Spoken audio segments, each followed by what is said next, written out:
Alright y'all, as you can tell I have the team's full name for this year. This is me last video before I go take a nap because I am tired because I literally stayed up all night once again.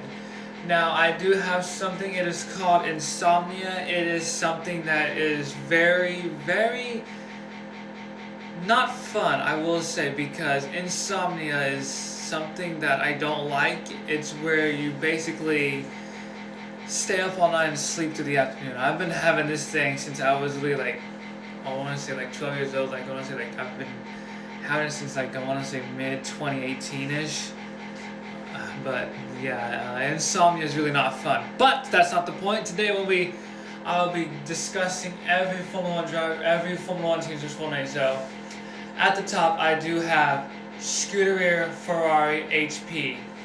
Yes, that is their official name. It just be back in the day it used to be called Ferrari, then it used to be called Scuderia Ferrari, then in 2024 they were called Scuderia Ferrari HP because HP was now their new sponsor for the 2024 season through 2025 through 2026 through 2027 through the whole year. Next up we have Mercedes-AMG Petronas Formula 1 team. Their name is really long, so yes. But that's been their official name for a long time now. Mercedes-AMG Petronas Formula 1 team. Try saying that 15 times if you could faster. But I won't recommend it because you'll probably mess up anyway.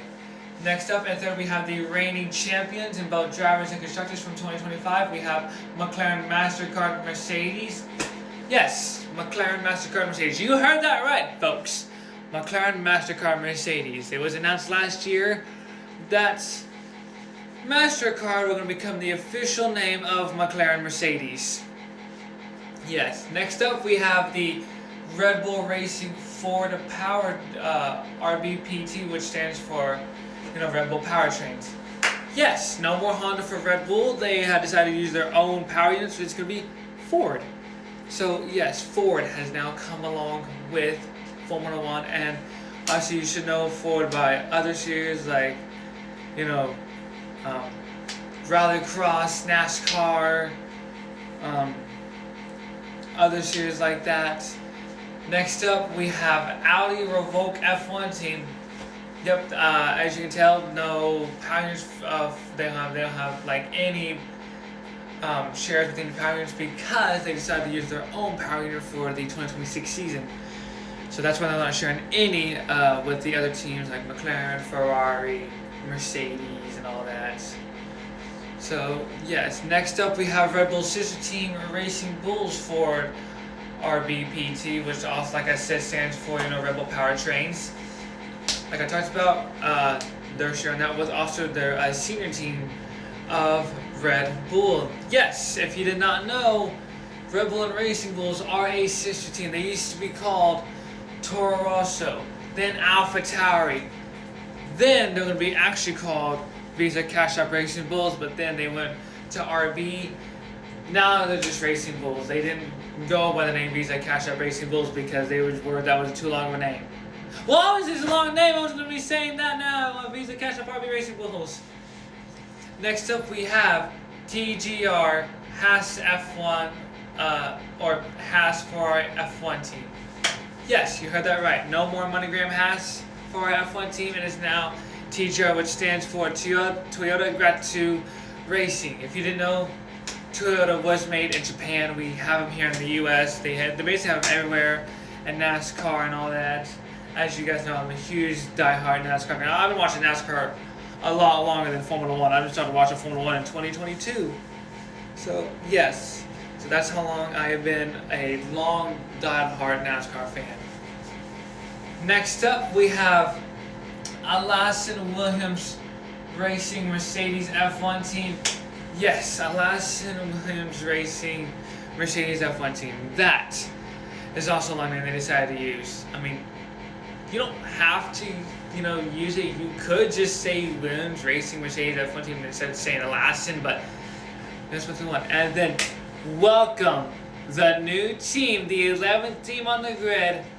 Welcome, Cadillac Ferrari F1 team. I just simply call them F1 team because, yeah, they're a new F1 team. But yes, F1 agreed to bring Cadillac into Formula 1.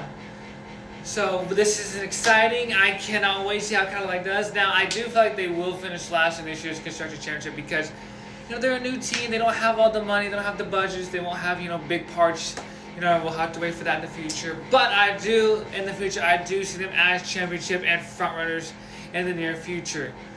Next up, we have Alpine Mercedes. Yes, you heard that right. Alpine Mercedes, not Alpine Renault no more, because last year, Renault, at the end of the Abu Dhabi Grand Prix, shut down operations because they just couldn't get the Alpine just quick enough how they used to be. Like in 2022, they finished fourth. They finished fourth in the constructors, ahead of a McLaren. Ahead of a McLaren. So yes, you heard that right, Lily. So that's why they shut down operations. So they're hoping to be back as front runners or possible championship contenders. No, we do have the new cars, the new regulations that are here. We got rid of the 𝐓𝐄𝐶. I think they only did that because they don't want to see any engine failures or something like that, like mechanical failures or something like that. I don't know, I'll have to look into it. And then lastly, we have Aston Martin Aramco Honda. Yes, Honda has decided to join Aston Martin alongside Adrian Newey in his new car design. So, will we see Aston Martin as championship contenders? Is this Fernando Alonso's final year? Are Ferrari officially back? Can Mercedes win championships? Are Red Bull also back as well? Can McLaren retain the tires? How will Cadillac do? Can Williams keep up a brilliant 2020 season? Or can Audi bring a good car where they become front runners? This is all to play for ahead of the 2026 Formula One World Championship. I'll see you guys next week. Have a good day, and I'll see you. This is yours truly, Joseph Ferrari fan. Have a good day, y'all.